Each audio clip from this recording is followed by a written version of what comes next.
Before we get into today's video, I just want to let you guys know that this video is for educational purposes only. Please remember to be kind to everybody everywhere in your everyday life, in your home, in the grocery store, and especially in the comment section down below.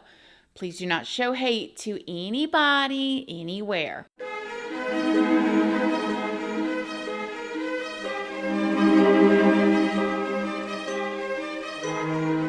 So good morning, good morning, good morning. How is everybody doing today? I hope you all are having an amazing day. I hope you all are having a wonderful week. I hope everybody's feeling good. Hope everybody is in a jolly, holly spirit.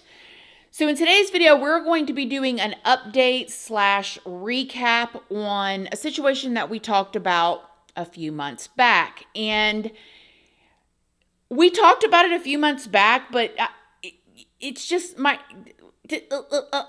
you'll see. Stay with me here. Before we get into it, though, I do want to let you guys know, if you don't already know, hi, my name is Christina. I do have a second channel, which is Casually Christina. We just do things more casually over there. I also have a Patreon. My Patreon's for 18 and up. And over there, we talk about more personal stuff. We go live over there. There is a $2 tier for all the true crime stuff that cannot go onto YouTube due to their terms and policies.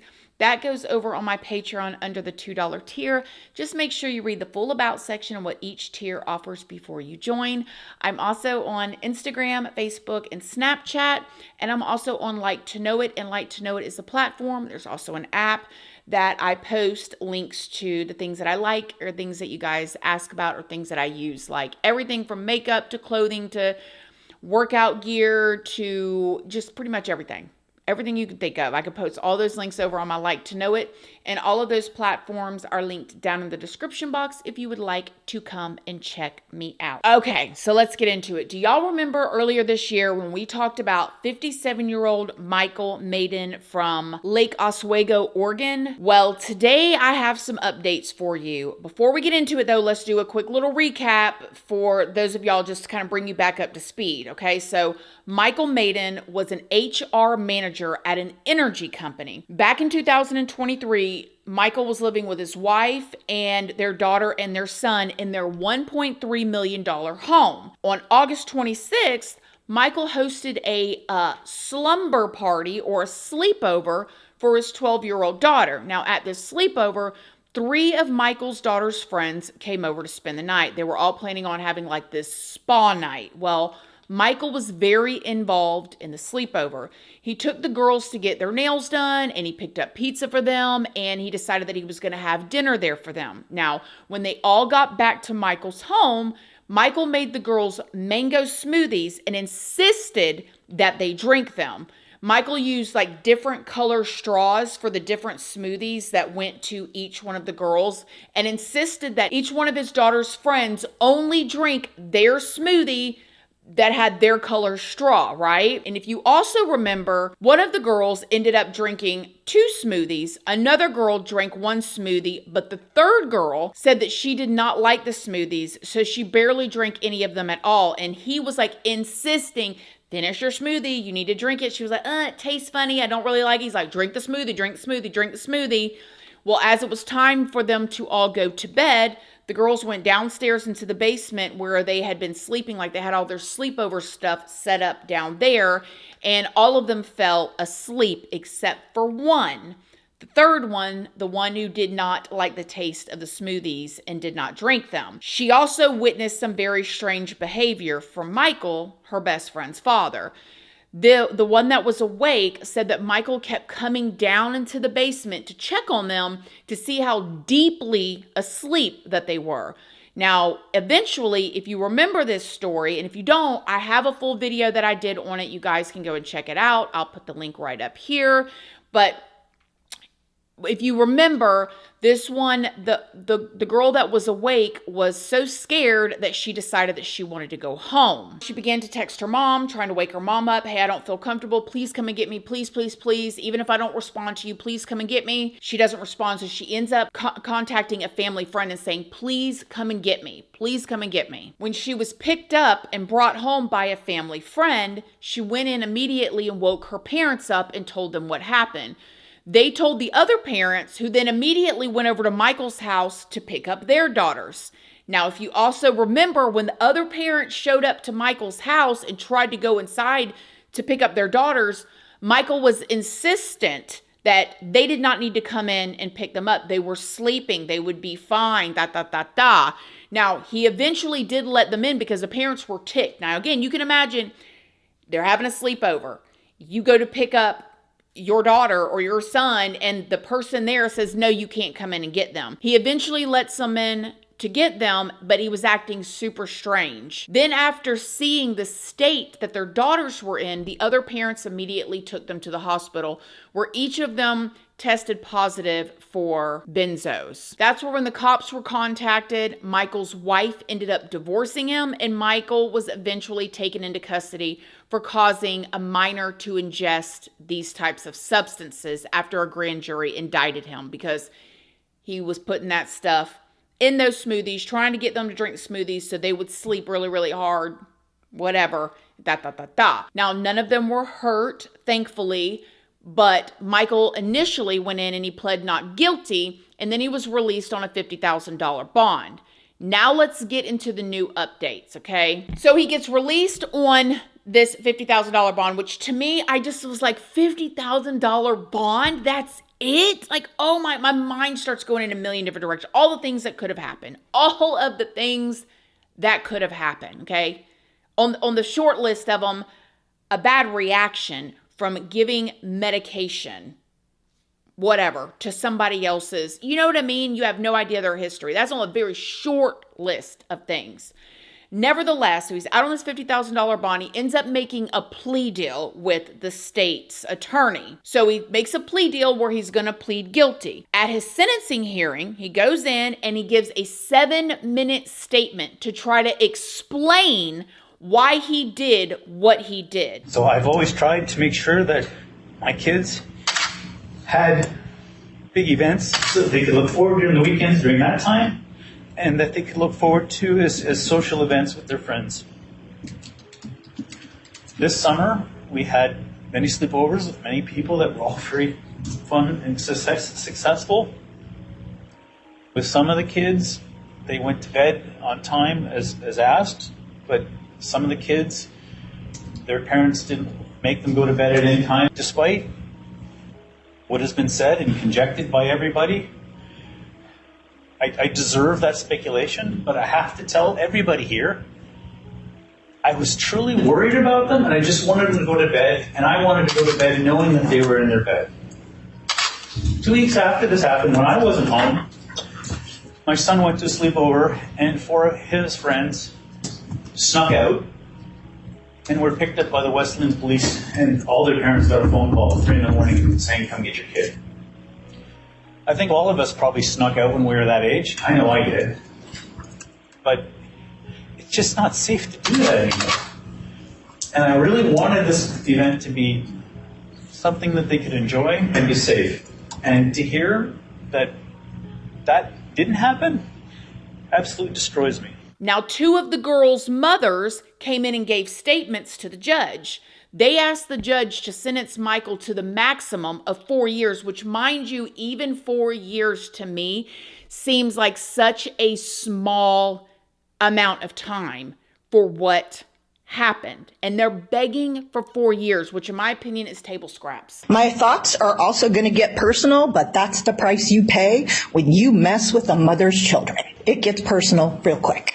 You played Russian roulette with my child's life. She's barely 5 feet tall, and on a good day, 70 pounds soaking wet. And you overdosed her with benzodiazepines. Your Honor, the test results, confirmation testing that came back that were taken at least a good 6 hours after she ingested the smoothies were off the charts. The test couldn't even register how much she had in her system. It just maxed out. You played Russian roulette with her life because you had no idea what her medical history was. You had no idea if she had anything else in her system. You assumed she had nothing in her system. And if she did, the interaction of those benzodiazepines with the amount you gave her, she'd be dead. Dead. Dead children. You could have killed her. You've been given a gift of a plea deal. This gift was given to you because you got lucky you didn't kill my child with the amount of temazepam you gave her.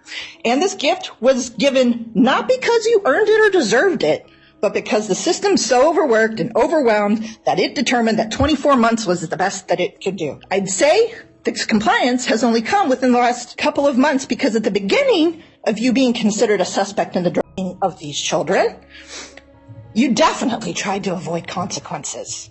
When I confronted you at 3 a.m. the morning of August 26th and demanded my child back, you argued with me against giving her to me.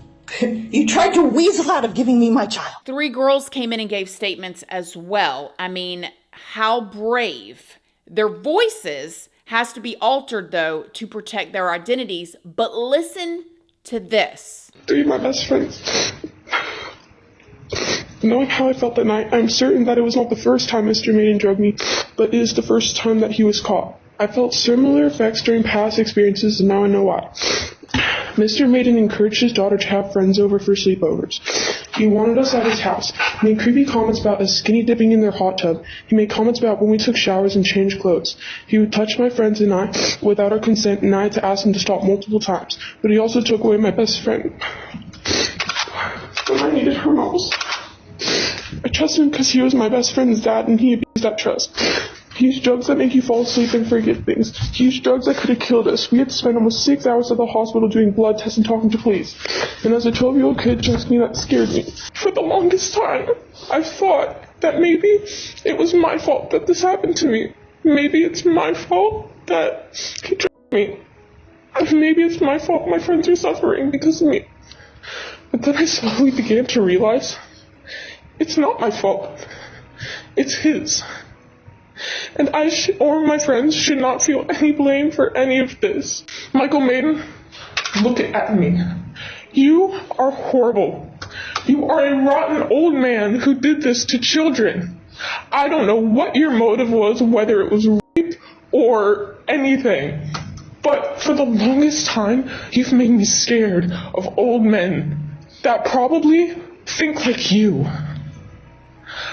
I am disgusted by the look of your face and your actions and all of that you've done.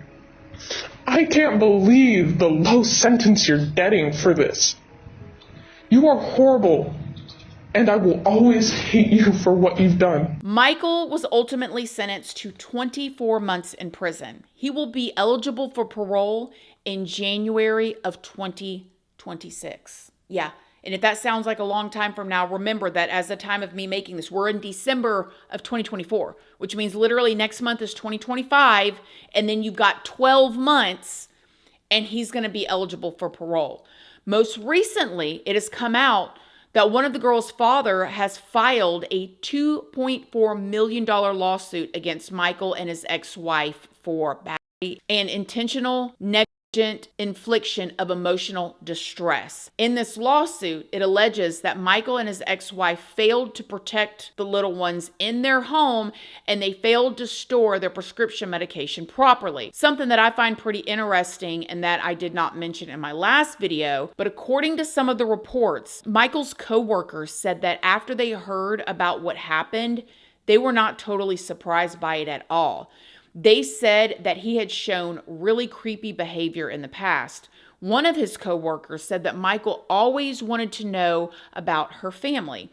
She said that he would always ask about the kids and how old they were and what hobbies that they enjoyed. She said it seemed really innocent at the time, but then she noticed that Michael was liking her daughter's cheerleading photos on social media. She then said that she noticed Michael kept track of her kids' names, ages, which she thought was weird. You know, I can understand, like at first you're like, wow, this is my coworker. He's just really nice. He's a father. He's really into it. But then, you know, after the fact, she probably started putting all the pieces together, right? So do you think 24 months, even if he serves the whole 24 months, is long enough? I mean, do you believe that he only did it because he did not want the girls sneaking out? When I heard that, I know that he made first of all, I just don't even know. I can't even believe it. I can't even believe it. You know, the fact that he's going to get in and get out, this is my personal opinion, my unprofessional opinion, y'all. I'm not a professional, okay?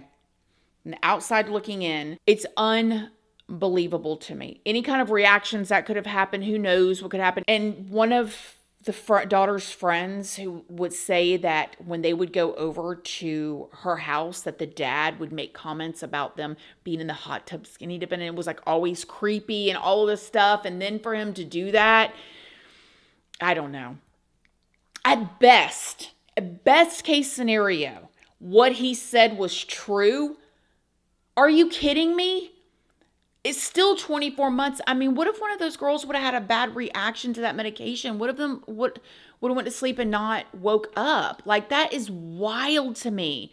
I feel like my son goes to summer camp and I have to sign a release for them to give him Tylenol, which you should, because you never know what somebody's body chemistry is like, especially when you're like, you don't even give a melatonin to somebody else's kid. It's unreal to me. And the fact that these girls are going to have lifelong feelings about this, it will probably go into their parenting if they become parents one day. I'm sure they will probably never go to another sleepover again if they ever even want to. I would assume that anybody that makes any sort of little comment to them, they're going to always think twice about it. I mean, I don't know, y'all. 24 months is pretty shocking. And then the daughter, I hope she did not lose her close relationship with her friends. I cannot imagine, too, how that affected her. And that was her dad, and her whole family was uprooted and changed from that incident. What do y'all think? What are y'all's opinions? Y'all let me know what y'all think in the comments section down below. Other than that, I love y'all. Thank y'all for watching this video, and I will see y'all in the next one.